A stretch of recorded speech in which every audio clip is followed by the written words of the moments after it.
ಷಷ್ಠಿ ಪೂರ್ತಿ ಅಂತ ಹೇಳಿದ್ರೆ ನೀವಿಗೆ ಈಗ 60 ವರ್ಷಗಳನ್ನು ದಾಟಿ 61ನೇ ವರ್ಷ ಕಾಲಿಡ್ತಾ ಇದ್ದೀರಿ. 60 ಸಂವತ್ಸರಗಳನ್ನು ಪೂರೈಸಿ ಮತ್ತೆ ಹೊಸ ಜೀವನ ಪ್ರಾರಂಭ ಮಾಡುವ ಅರ್ಥದಲ್ಲಿ ಷಷ್ಠಿ ಪೂರ್ತಿಯನ್ನು ಮಾಡ್ತೇವೆ.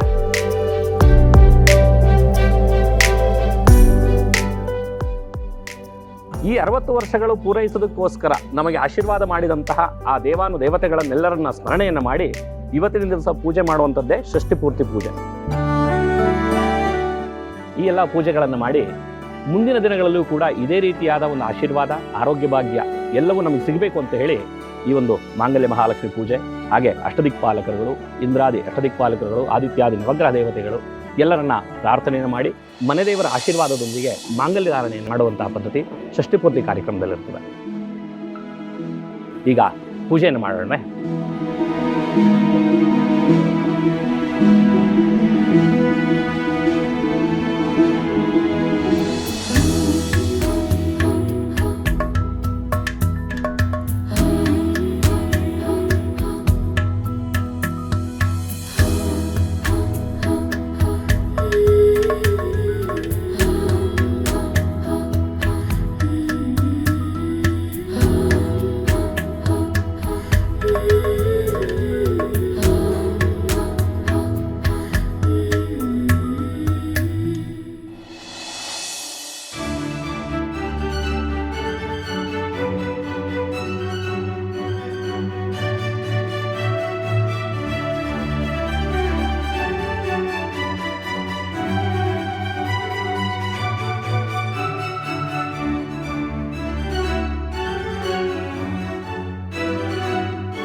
ಈ ಜಯಂತ್ ಏನು ಬರಲೇ ಇಲ್ವಲ್ಲ?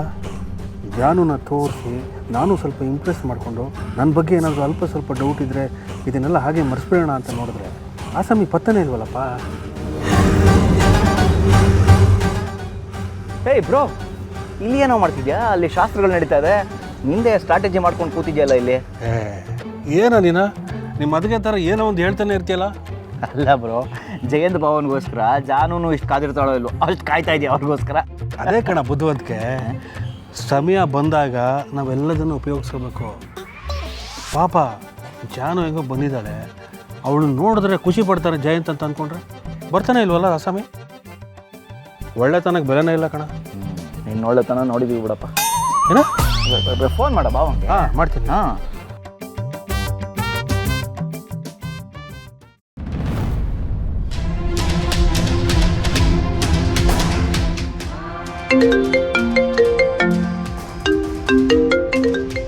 ಇವನು ಯಾಕೆ ಮತ್ತೆ ಮಾಡ್ತಾ ಇದ್ದಾನೆ?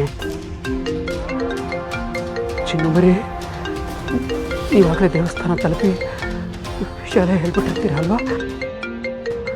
ವಿಷಯ ಎಲ್ಲ ಹೇಳ್ಬಿಟ್ಟಿರ್ತೀರ. ಹಾಗಾದರೆ ಎಲ್ಲರೂ ನನ್ನ ಬಗ್ಗೆ ಏನು ಮಾತಾಡ್ತಾ ಇರ್ತಾರೆ ಈಗ? ಎಲ್ಲರೂ ಏನು ಅಂದ್ಕೊಂಡಿರ್ತಾರೆ ನನ್ನ ಬಗ್ಗೆ? ಕಮ್ಮ ಜಯಂತ, ವಿಷಯ ಯಾವತ್ತಾದ್ರೂ ಫೇಸ್ ಮಾಡಬೇಕು. ಫೋನ್ ಎತ್ಬಿಡೋ. ಬೇಡ ಬೇಡ. ಆಮೇಲೆ ಪ್ರಶ್ನೆಗಳಿಗೇನು ಉತ್ತರ ಕೊಡ್ತೀಯಾ? ನಮ್ಮ ತಂಗಿನ ಯಾಕೆ ಹಿಂಗೆ ನೋಡ್ಕೊಂಡ್ರಿ ನೀವು? ಯಾಕೆ ಇಷ್ಟೆಲ್ಲ ಕಷ್ಟ ಕೊಟ್ರಿ ಅಂದರೆ ಏನು ಉತ್ತರ ಕೊಡ್ತೀಯಾ?